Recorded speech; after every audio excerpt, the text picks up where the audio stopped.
So now we're going to start looking at how we can gain that vital extra yardage. Now most people are looking for the extra yardage with the big club, the driver, the tee shot. We want to always try and fire it out that extra little bit of distance. Working through the bag with the irons, generally speaking, all we're really looking for is gaining the right yardage, and if you want to hit it a little bit further with your irons, just take an extra club more.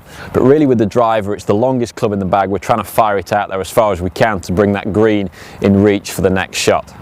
So when you're looking with your driver to generate some extra distance, there's a couple of things that you can do to your technique, but there's also one or two real key areas that you can actually do to yourself. There's no point trying to compare yourself to Tiger Woods when you sit behind an office desk for 40 hours a week and Tiger's in the gym for sort of 3-4 hours every single day working on his fitness. So improving your fitness by anything that you can do is definitely going to help you.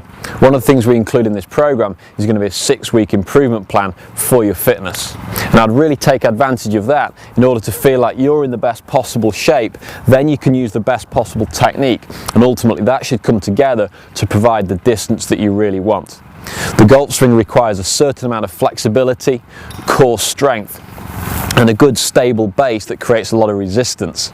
Now anything that you can do to improve those key areas, resistance training, core stability and your balance, is definitely going to help you hitting the golf ball as far as you possibly can. So looking at the technical side of what we're trying to do with the distance of hitting the driver as far as we can, we'd normally take quite a wide stance with the driver and position the ball up in front of the left instep. But if you're really looking to hit that booming drive down the par 5 that goes a little bit further, you can maybe just set the right foot back ever so slightly more. Give yourself a little bit more of a base, create that extra little bit of resistance as well. Then in your address position here, we're also just going to tip the right shoulder down slightly more. Don't be afraid of having your shoulders sort of not level, not horizontal to each other. Tipping the right shoulder down promotes a little bit of extra weight into the right foot as well. So we may be set up to the driver sort of 60% back, 40% forward with the body weight, so we're sitting back a little bit more.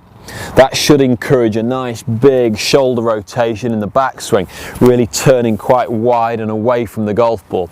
And again, a good feeling to make sure you're maximising your resistance on your backswing would be feeling like the left shoulder actually comes over and across of the right kneecap during the backswing. So for the right-handed golfer, we'd be looking at taking the left shoulder over and across to the right knee in the backswing to make sure we coil the top half. As you're making that movement, try and make sure there's a certain amount of resistance in the bottom half, so we don't work on the shoulders but also let the knees and the hips follow. This would create a problem where there's no resistance there for your downswing. So it's turning as far as you can to the right, getting the shoulder over the top of the right kneecap without collapsing the left side in this way.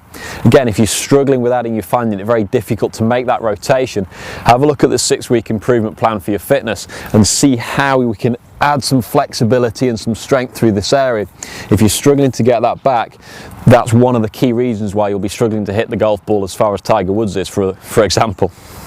So looking from down the line here, we take an extra little bit of width to the stance, we push an extra little bit of body weight into that right side at setup, so we're 60-40 at setup, and then we'll really go ahead and work that left shoulder round over the top of the right kneecap in the backswing, try and create a big coil and a big turn into the backswing here.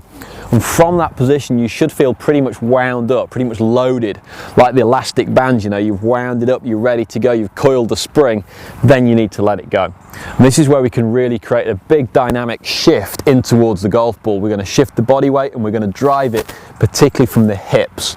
Don't think about the downswing starting from the hands and arms on this occasion. We want to start the downswing here with the hips, particularly focus on the belt buckle. Bring it right the way down to that one particular area, the belt buckle, moving from right to left. Turn the belt buckle around to the flags as fast as you possibly can.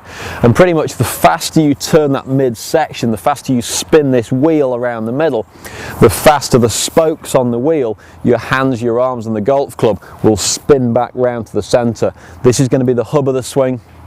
The spokes on the wheel will fire back into the golf ball a little bit quicker. So we take a really good quality setup, nice wide stance, big wind up to the top, and then spin the hub of the wheel as fast as you can.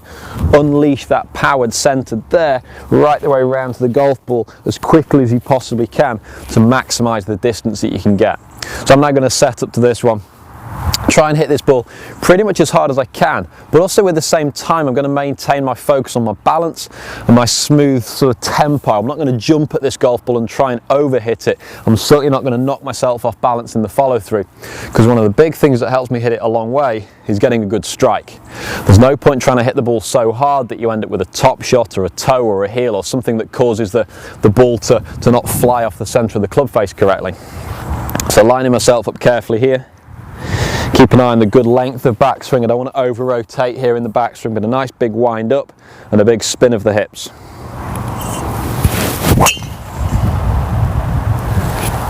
And as fast as I can get through the golf ball there, but I've still maintained my balance.